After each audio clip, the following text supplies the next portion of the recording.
رمضان گزرا، عید گزری، مگر خیبر پختونخوا میں ریلیف پیکج تمام ضرورت مندوں کو اب تک نہیں مل سکا ہے۔ حکومت نے 10,16,395 خاندانوں کو 10,000 ارب روپے رمضان اور عید پیکج دینے کا اعلان کیا تھا۔ ذیشان کاکاخیل پشاور سے ہمارے ساتھ موجود ہیں۔ ذیشان، کیا وجہ ہے ابھی تک تقسیم کیوں نہیں ہو سکا یہ پیکج؟ جی بالکل، خیبر پختونخوا حکومت نے رمضان اور عید پیکج مستحقین کو دینے کا اعلان کیا تھا اور اس کے لیے 10,16,395 افراد کا انتخاب کیا تھا جنہیں 10,000 روپے ملنے تھے، لیکن اب رمضان بھی گزر گئی، عید بھی گزر گیا، لیکن تاحال جو ہے یہ جو پیکج ہے یہ نہ مل سکا ہے۔ جو ذرائع ہے اس کے مطابق اب بھی 2 لاکھ سے زائد مستحقین ایسے ہیں جنہیں یہ رمضان پیکج نہیں ملا ہے۔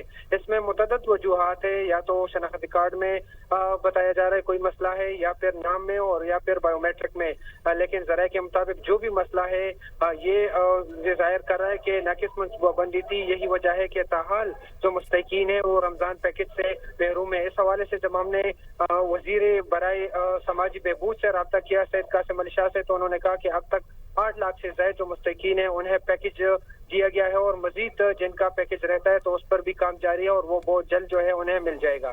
ٹھیک ہے، بہت شکریہ ذیشان آپ کا۔